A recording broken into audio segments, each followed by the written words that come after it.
Itoophiyaan torbee kana keessa namoota gurguddoo lama du'aan dhabdee jirti. Isaan keessaa miseensa mana marii bakka bu'oota uummataa fi gorsaa ministeera muummee kan ta'an Dr. Lataa Tasfaayee sirni awwaalcha isaanii magaalaa Finfinneetti guyyaa har'aa kan raawwate yoo ta'u, haaluma wal fakkaatuun har'a waaree booda artistiin beekamaan Natsaannat Warqinaa addunyaa kanarraa du'aan boqochuun isaa dhagahamee jira. Manneen daldalaatii fi dhaabbileen tajaajila kennan 470 cufaman jaamanii komataman sobata ministeerri daldalaa fi walitti hidhamiinsa naannawaa Dr. Kaasahuun Goffee beeksise.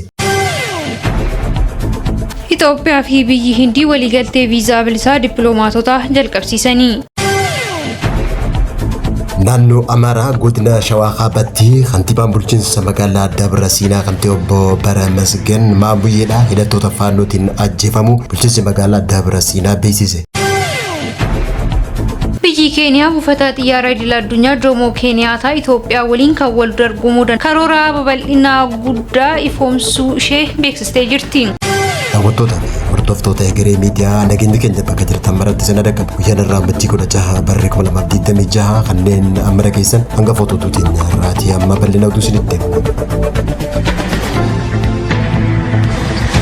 Itoophiyaan torbee kana keessa namoota gurguddoo lama du'aan dhabdee jirti. Isaan keessaa miseensa mana marii bakka bu'oota uummataa fi gorsaa ministeera muummee kan ta'an Dr. Lataa Tasfaayee sirni awwaalcha isaanii magaalaa Finfinneetti guyyaa har'aa kan raawwate yoo ta'u, haaluma wal fakkaatuun har'a waaree booda artistiin beekamaan Natsaannat Warqinaa addunyaa kanarraa du'aan boqochuun isaa dhagahamee jira. Haalota rakkisaa keessatti Yuunivarsiitii Dambidooloo hoogganuun maqaa gaarii kan horatan Dr. Lataa Tasfaayeen kan boqotan yoo ta'u, haala rakkisaa keessatti Yuunivarsiitii Dambidooloo hoogganuun maqaa gaarii horachuun gamattis adeemsa ijaarsa yuunivarsiitichaa fi hospitaalichaa magaalicha keessatti ijaaran piroojeektiilee garaagaraa babal'isuu keessatti nama maqaa gaarii qabanidha. Hoogganaa Yuunivarsiitii Dambidooloo duraanii Dr. Lataa Tasfaayeen du'a isaanii hordofee Yuunivarsiitiin Dambidooloo fi bulchiinsi godina Qeellam Wallaggaa ibsa gaddaa kan baase yoo ta'u, odeeffannoo argame akka mul'isutti Dr. Lataa hojiidhaaf gara biyya Ameerikaa bakka imalanitti hoteela qabatanii jiran keessatti lubbuun isaanii darbuu isaa ibsamee jira. Haa ta'u malee hanga ammaatitti akkaataa du'a isaanii irratti odeeffannoon guutuu fi wanti ifa gala ta'ee fi gama mootummaatiinis wanti addeeffame akka hin jirre kan himamaa jiru yoo ta'u, Dr. Lataa Tasfaayee godina Qeellam Wallaggaa magaalaa Dambidooloo ganda duwwaa 5 keessatti dhalatanii nama guddatanidha. Sadarkaa barnootaa jalqabaa fi lammaffaa magaalaa sana keessatti erga xumuranii booda jaalala guddaa barnoota fiiziksii qabaniif fayyadamuun digirii jalqabaa isaanii irraa kaasee haga digirii olaanaa PhD'tti barnoota fiiziksii fi dameewwan wal qabataniin kan eebbifamanii turanidha. Yuunivarsiitii Finfinnee irraa akkasumas Yuunivarsiitii Free State biyya Afrikaa Kibbaa irraa PhD lama argachuudhaan hayyuu olaanaa ta'uu isaanii kan beekaman yoo ta'u, Dr. Lataa Yuunivarsiitii Walqixxee, Yuunivarsiitii Saayinsii fi Teekinooloojii Adaamaa keessatti barsiisaa fi hoogganaa ta'uudhaanis tajaajilanii jiru.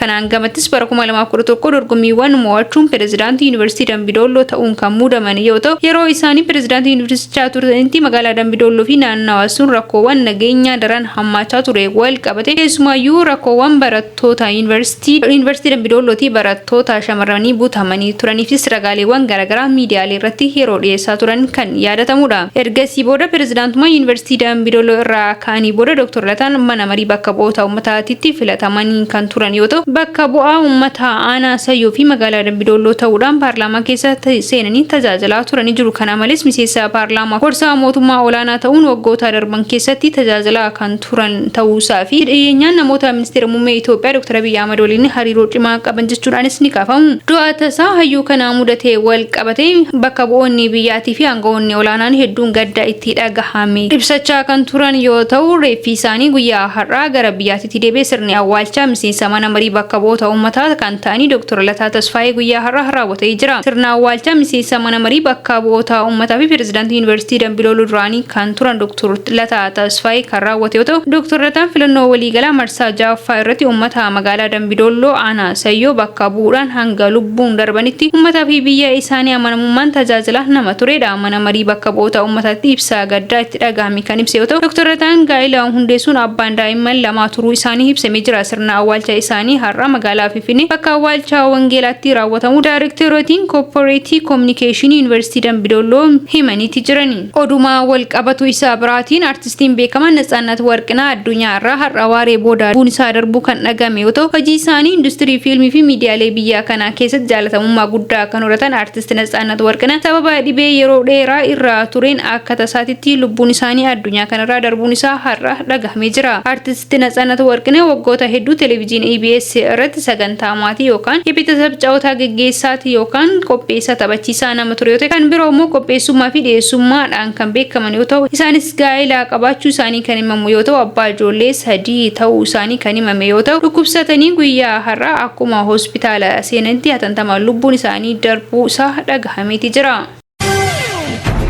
Dhaabbileen daldalaatii fi tajaajila kennitoota sadarkaa federaalaatti galmaan kumni 570 keessaa dhibbantaan 80 yookaan kumni 470 cufamuu isaanii torban dabre gaazexaan reeppoortar qorannoo ogeeyyii ministeera hojjetaa fi ogummaatiin geggeeffame waabeeffachuun gabaasetti. Ministeerri daldalaa fi walitti hidhaminsa naannawaa Dr. Kaasahuun Goffee garuu lakkoofsi hayyama daldalaa kennamaa dabalee jiraachuu ibsuudhaan gabaasa reeppoortar gaazexaan gabaasee kan falmeeti jira. Dr. Kaasahuun gara fuula feesbuukii isaatii irratti akka ibsetti lakkoofsi hayyama daldalaa bara 2010 takka miliyoona takka qabxii 6 ture gara miliyoona 4 qabxii 6tti ol guddatee jechuudhaan kunis dhibbantaa 288 dabaluu ibse.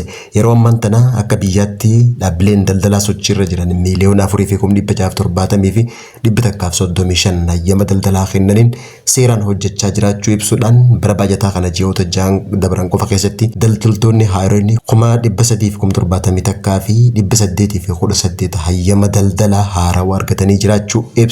Hayyamni daldalaa sochiirra jiru 460 fi 735 keessaa dhibbantaan 2 qofti naqamuu ibse. Gabaasa garee ogeeyyii ministeera hojjetaa fi ogummaatiin baase kana yookaan gabaasa marsariitii isaa irratti mul'ateen bal'inaan ibsurraa kaniif qusate Dr. Kaasahuun Goffeedha. Dhaabbileen daldalaa 200 fi 19,600 takka hayyama daldalaa federaalaa kan hojjetan yoo ta'u ji'oota 6 dabran keessatti dhaabbileen daldalaa haaraan 10 takkaa fi 660 takka kan bahan ta'uu beeksise. Itoophiyaa fi biyyi Hindii waliigaltee viizaa bilisaa dippiloomaatota jalqabsiisanii. Mootummaan Hindii fi Itoophiyaa waliigaltee viizaa bilisaa dippiloomaatota jalqabsiisuu hirmaannaa istiraatiijii isaanii cimsaa kan jedhame yoo ta'u waliigalteen kun ammajjii 15 bara 2026 irraa jalqabee dippiloomaatonni biyyoota lamaanii bilisaan imaluu akka danda'an ibsamee jira. Mootummaan Itoophiyaa fi Hindii waliigalteen kun tarkaanfii fi seenaa keessatti bu'aa guddaa jechuun kan ibsan yoo ta'u kun immoo hirmaannaa dippiloomaatotaa fi waliigaltee mootummaa lamaanii akka cimsuu agarsiisa jedhamee jira. Waliigalteen kun daawwannaa seenaa qabeessa ta'e muummichi ministeera Hindii Naadiraa Moodiin muddee bara 2025 Itoophiyaa daawwatan hordofeeti jedhamee jira. Daawwannaa sana keessatti Moodii fi muummichi ministeera Itoophiyaa Dr. Abiy Ahmed waliigaltee biyyoota lamaanii gara hirmaannaa istiraatiijiitti kan ol guddisee ta'uusaa bu'aa qabatama argisiisaa jira jedhameera. Ibsa imbaasiin biyya Hindii Finfinnee fi ministeera dhimmoota alaa Hindii baasee akka agarsiisutti waliigalteen kun hirmaannaa seenaa fi hariiroo fuulduraa irratti kan xiyyeeffate ta'uusaa heeranii jiran. Naannoo Amaaraa godina Shawaa Kaabatti kantiibaan bulchiinsa magaalaa Dabra Siinaa obbo Baramasgen Maamuyyee hidhattoota faannootiin ajjeefamuu bulchiinsi magaalaa Dabra Siinaa ibsa waloo baasanii beeksisan. Obbo Baramasgen Maamuyyee Shawaa Kaabatti kantiibaa bulchiinsa magaalaa Dabra Siinaa ta'uun tajaajilaa akka ture waggaa ta'u hidhattoota faannootiin rasaasaan rukutamee du'uu kominikeeshiniin bulchiinsa magaalichaa beeksise. Akka ibsa waloo bulchiinsa magaalaa Dabra Siinaatii fi bulchiinsa magaalaa Aanaa Tarmaa Barbaase mul'isutti obbo Baramasgen akka tasaatii fi haala suukanneessaa ta'een kan ajjeefame yoo ta'u kantiibaan kun misooma magaalattii mirkaneessuu fi gaafii jiraatota deebisuuf halkaniif guyyaa hojjechuudhaan hoogganaa uummatatti dhiyeenyaan gaafii uummataa deebisee ture jechuun ibsan.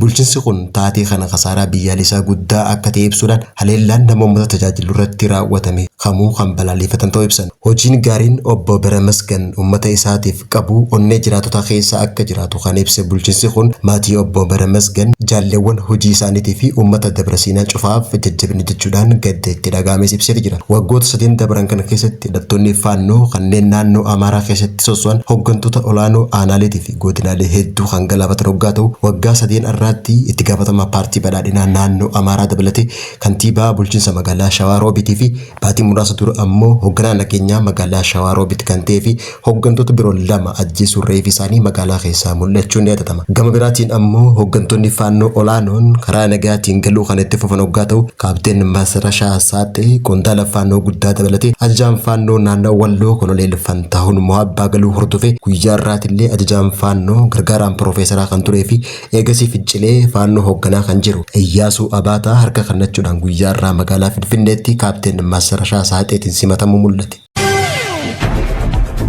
Biyyi Keeniyaa buufata xiyyaara idil addunyaa Jomo Kenyaata Itoophiyaa waliin kan wal dorgomuudhaan karoora babal'inaa guddaa ifoomsuu ishee beeksistee jirti. Harkifannaa yeroo dheeraa booda dorgommiin naannoo bu'uura buufata xiyyaaraa haaraa fuulduratti tarkaanfachaa waan jiruuf biyyattiin ijaarsa saffisaa waadaa galtee deebitee mirkaneessuu hojjechaa jiraachuu isaanii barreessaan kaabinee geejjiba Deevid Chaarcher gabaasanii jiru. Itoophiyaan dhiyeenya kana buufata xiyyaara idil addunyaa haaraa bishooftuu eegalchiisuu isheetiin wal qabate biyyoonni Afrikaa hedduu haaldureewwan gargara buufata xiyyaaraa hojjechuuf karoorfatanii hojjetaa jiran hedduun gama hojiitti deebuu isaanii kan addeessaa jiran yoo ta'u kana keessaa Keeniyaan buufata xiyyaara idil addunyaa Jomo Kenyaata eegalchiistee kan turtee fi hojii isaa duubatti harkifatee kan ture yoo ta'u yeroo ammaa buufata xiyyaara kana akka deebistee waadaa duraan hawaasa biyyattiitiif galtee turte dhugoomsuuf akka hojjettu addeessitee jirti. Ruwaandaan immoo gama isheetiin deeggarsa Kaatariitiin waliin buufata xiyyaara idil addunyaa bugaa seeraa ijaaraa akka jirtu miidiyaalee Kenya gabaasaa jiru.